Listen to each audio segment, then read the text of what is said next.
பாருங்க, வேணா இன்றைக்கி உங்கள் கையில் பதவி இருக்குதுன்னு சொல்லிட்டு நீங்கள் 1000 பண்ணலாம். பட் வந்து மக்களும் பார்த்துட்ருக்காங்க. இப்போ டெஃபினட்டாக வந்துட்டு not only this, Modi government is also நிறைய ஊழல் பண்ணிகிட்ருக்குது. ஆனால் என்ன இவங்க பண்ணுறாங்க, இந்த ஆப்போசிஷன் ஸ்ட்ராங்காக இல்லை. இப்போது ராகுல் காந்தி 4 நாள் ஆச்சு. I think he said it on August 5th நினைக்கிறேன். 5th to இன்னைக்கு வந்து 6 டேஸு. இப்போ தான் ஆப்போசிஷன் பார்ட்டிஸ் வந்து சப்போர்ட் கொடுத்துட்ருக்காங்க. அப்போ வந்து மம்தா, இந்த கம்யூனிஸ்ட் இவங்கெல்லாம் இன்னும் நல்ல சப்போர்ட் கொடுக்கணும்.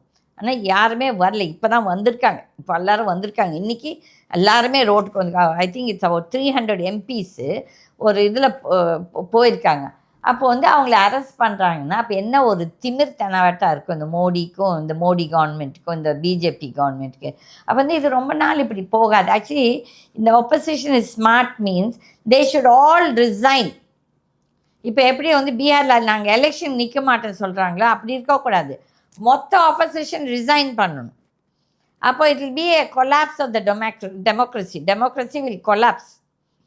இது வந்து யார் அவங்களுக்கு ஏன் இந்த இது கொடுக்குறதில்ல சொல்லி, இந்த கான்ஸ்டியூஷன் லாயர்ஸு, இந்த லீகல் இது செட்டப் இவங்க இருக்கவங்களாம் ஏன் அந்த ஐடியா கொடுக்குறதுன்னு தெரியல. ஏன்னா அது பண்ணால் தான் மோடிக்கு செருப்படியாட்டம் இருக்கும். ஏன்னா அந்த ஆளுக்கு ஒரு திமிர்த்தனம் வெட்டி இன்னும் வாய் திறக்கல, எதை பற்றியும் வாய் திறக்கல.